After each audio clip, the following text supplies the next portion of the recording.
Good morning, everyone. Thank you for being here this morning. I'm going to call our meeting to order. Madam Secretary, would you call roll call, please? John Baker. Here. Samuel Bryant. Stephen Dixon. Here. Bill Forrester. Travis Hathaway. Here. Abraham McIntyre. Here. Preston Mitchell. Here. James Tenner. All right, we have a quorum. Excellent. Thank you so much. Thanks, everybody, for being here this morning. We'll need to approve the minutes of the last special call board meeting. Did everyone have a chance to go over those? Nicole sent them out. Do I have a motion that we approve the minutes of our last special called meeting? John, this is Stephen. John, this is Stephen. Nothing extremely major, but there are references to Chairman Dixon, which I am not the chairman. Oh. That would be you. Yes, and So, I did correct that, and I just didn't get it published in time. I noticed that too, and I thought, well, that's interesting. So that is duly noted and corrected, and I will send out the updated minutes later today, if that's okay. All right. Okay. All right. Well, then with that change, can I get a motion to accept the minutes of the last special call meeting? this is Stephen. Okay, and Stephen will give us a second. All in favor, say aye. Aye. Any opposed? Motion carried. Okay, do you have our agenda this morning, Stephen, for this morning's meeting? Well, all we really have to discuss is just the ESG budget that we talked about from last week.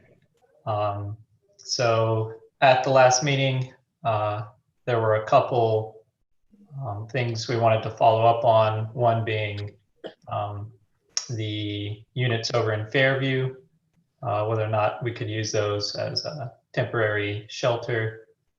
So I spoke with Manor House and Safe House both. So currently Frontier Health and Safe House, they're using 3 of those units. They have funding for them until July of next year. And then after that, it'll run out. So I think they will be interested in having some ESG funds to continue paying for those for the rest of 2021. However, for that, I believe we can wait until the Part 2 funding to get a better estimate. So that does not need to be done right now. I also asked Manor House whether or not they needed additional quarantine shelters, and they thought what they had at the moment was sufficient. If they ever did need more, they could fall back to hotels, but they currently have a quarantine unit in place, and they haven't seen a high need to expand beyond that. Right. We also discussed maybe the possibility of hiring a homeless outreach coordinator. I know Kingsport, we spoke with them. They have someone like this. The city used to have Becky Haas, who sort of did this job, but that was through a grant, and that grant ran out.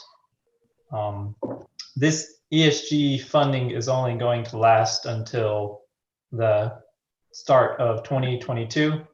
And so it was determined by the time that we can organize and get somebody hired, the position wouldn't even exist that long, and it would not be recommended to try to hire on anybody new in that way. Okay. So how are we going to appropriate this ESG money that we've got? It's 376,000, is that correct? 375. Okay. So I can share my screen just for a second here.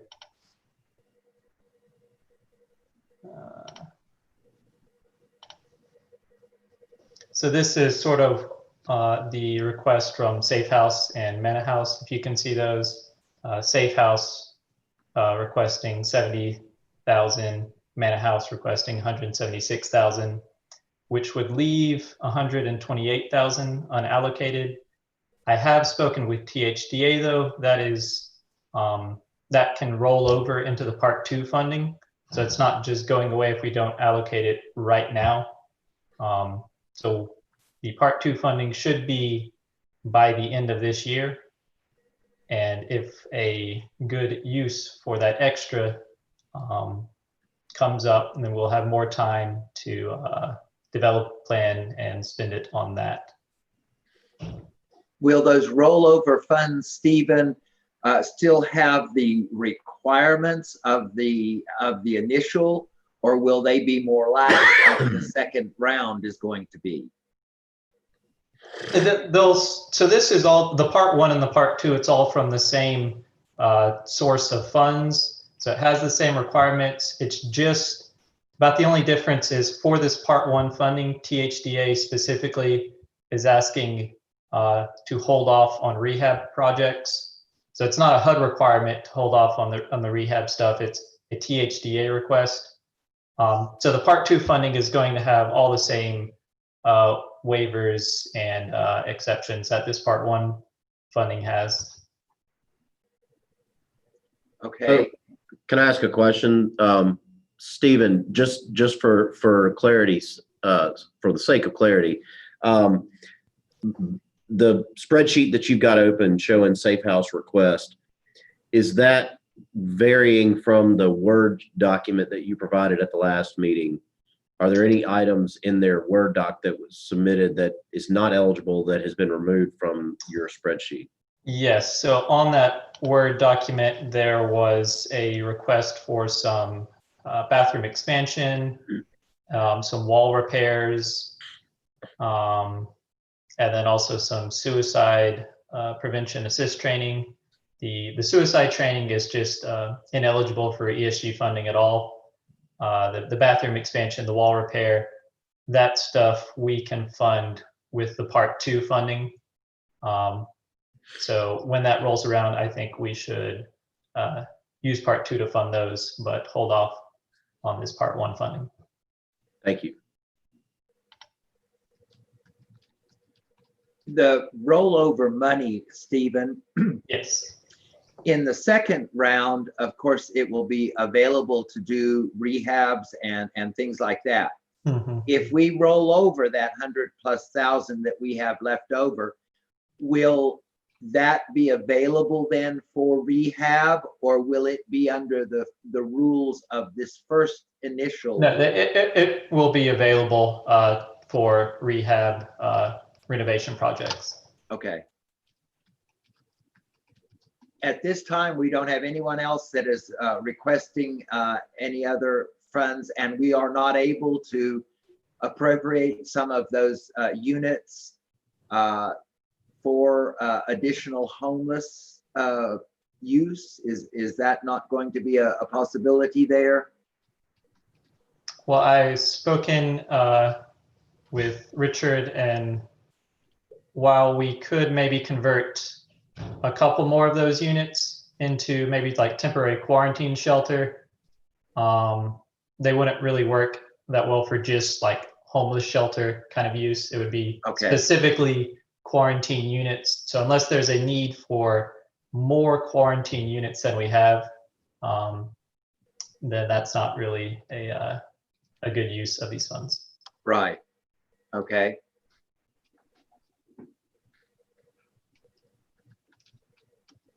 When is the second round coming? Do you have any indication on that, Stephen? I have been told before the end of this year. Yeah. So I'm expecting late November maybe, or early December, but they said they wanted to get it out as soon as they can, but again, who knows when that will actually be. So yeah. Okay. Does anyone else have any comment or on these appropriations? and we'll just let the remaining roll over to the next stipend. This is Stephen. Stephen, do you mind to share your screen again? I unfortunately was driving, but I'm parked and I can take a better look at it.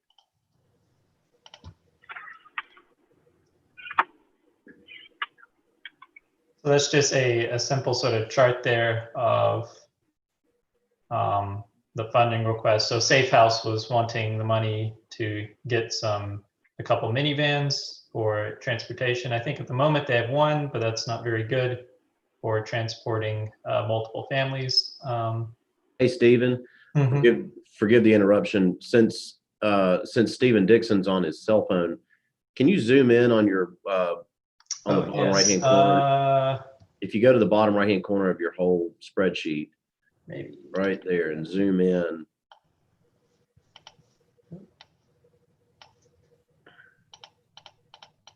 Nice. Thank you.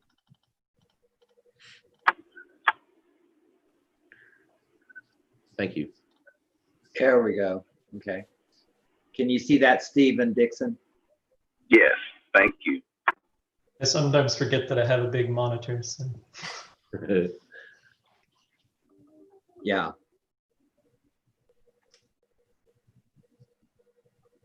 So all of this is approved then, so we can do that. Does anyone have any other comments? Because I'm assuming that really that's the only purpose for this meeting this morning, is to go ahead and approve this as a way of spending the money and then allowing the remainder to go over and roll over into the next round. Yes, Right. So Yeah. whatever we approve here will be presented to City Commission next week on the 1st. Okay. I guess the only thing I would want to just note is that, and this is for anyone, in the public who might be watching or listening, there was significant conversation at the last meeting regarding allocation of ESG funds, and very good comments made, a lot of really good questions asked. And I have to say that Stephen Freeman and Richard have really done a great job of going back and digging into this. Bob Wilson spoke, the assistant city manager, went and spoke to our police department about the community policing officer. So I guess from the city's perspective, even though I serve on this board with you, from the city's perspective, the questions and the comments that were addressed at the last meeting were investigated or further researched, and then at a staff level, myself and Bob Wilson and Richard and Stephen had a conversation to kind of debrief on the research that was done, and I think that what Stephen's bringing to you may not satisfy some of the comments that you received at the last meeting, but addresses concerns at least to this point. And it's good news, having spoken to THDA, that the remaining funds that we're unable to allocate at this point do roll over. So there's not a loss of funding, and they can be converted. So that's a good thing, meaning they can be converted into phase 2 dollars. So there's a possibility of having larger chunk of phase 2 dollars.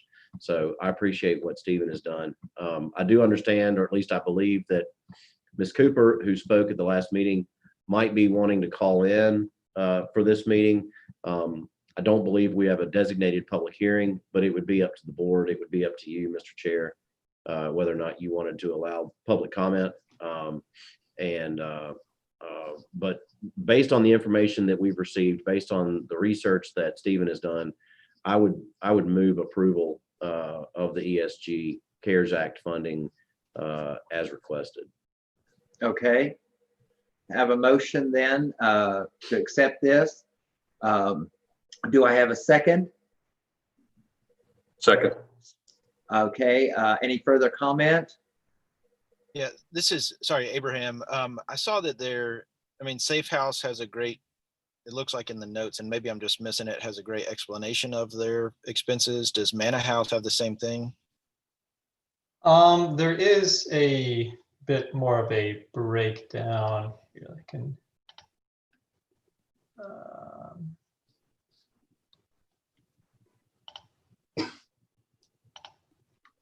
Not quite the same narrative, but Thanks. this is a breakdown of kind of where those expenses will end up being spent.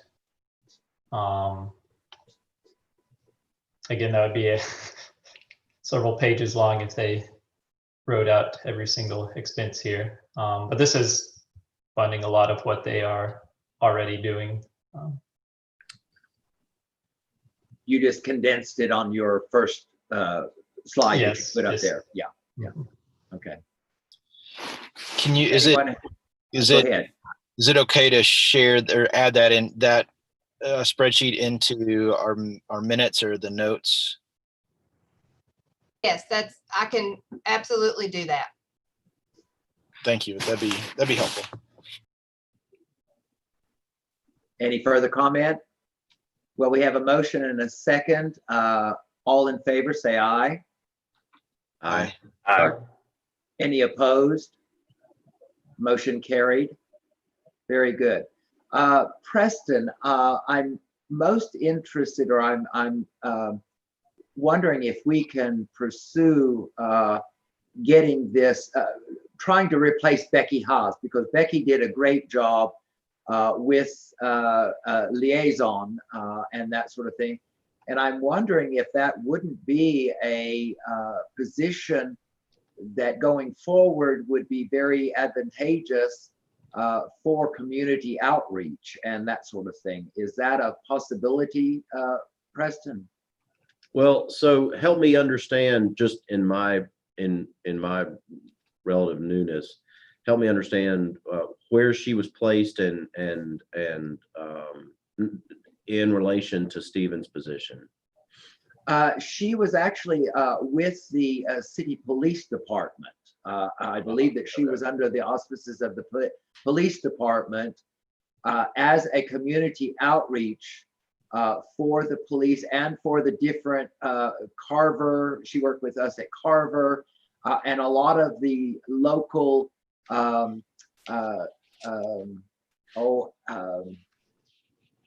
we have a West Davis Park Neighborhood Association, but the different neighborhood associations. And she was also available for help with homeless and situations that arose with the homeless. And it was, I think it was a very needed, again, just simply because she could navigate all of the things that need to be navigated to help get people to help out. So that's why I was wondering if there was some way that we can, either through the city or maybe through the second round of grants, that we could get someone as a community outreach to work with all of the local communities and groups and services to be able to be well coordinated and getting services to clients or people that need it. Sure. And I appreciate that background, because you're right. Once you started in, it rang bells as it related to Bob's report on his conversation with the police department. I had misplaced her specific name. I think the best way to approach that is when Stephen brings his report and recommendation from this board to the city commission on October 1st, that as part of Stephen's report, now, Stephen, your item may be placed on consent like it often is. What we might need to do is ask that it be taken off consent and just be considered as an action item, just so that you might have the opportunity to report what you're hearing from the board and specifically from Chairman Baker as it relates to a recommendation. My wheelhouse is specifically the development services department, so I can't speak for PD, nor can I speak for HR. But Stephen, as the liaison to this board, when making a report on our recommendation to the city commission could absolutely pass that message along. Mhm. I think the main thing to consider there, though, is how it would be funded. These ESG funds would be kind of temporary unless going forward the city wished to continue to use ESG funds to pay for that person's budget, which is a possibility, but we'd be able to give less to our subrecipients if we did that. There might be a possibility of using CDBG funds going on, but this CARES Act money, while we have a whole lot right now, it's only going to be here for the next year and a half. So Yeah, and I guess the way I was kind of processing all that is, to me, it sounds like the need is there beyond the pandemic. If she has, if there's truly been a void created, or if there's a vacuum now based on what she was able to do before, then the city commission could have that conversation at the administrative level about long-term funding. Yeah. That would be wonderful if you could do that, Stephen. I just think that that is a position that is really needed in our city, just as we're going forward, as things have changed, and that Becky was a very big asset to the city in many ways, to keep it all fluid. So I would think that that would be something, whether we use ESG or what grants, we can do part of it and then the city take other parts of it. But I really think that that's something that needs to be brought up at the council, just simply because I think that is a very important position going forward. Yeah. Do we have any other comment then on anything today? If not, thank you all for attending. It is a short meeting. We appreciate your time, but I don't believe there's anything else on the agenda, so we can say meeting adjourned. Thank you, everybody. Have a wonderful day. Stay safe. Great job, everybody. Nicole. Thank you. Yes, sir. Nicole, Yes. you sent me an email about re-upping, and then there was another email about the fact that it's going through, so I don't need to do that this year. It'll be next October. Yes, sir. And I'll send you another reminder for that. Oh, great. So you're Thank all you. set. Thank you so much. I All right. appreciate that. Thank you. Everybody have a great day. Thank you. Have a great day. Stay safe. Stay safe. Bye. Bye-bye.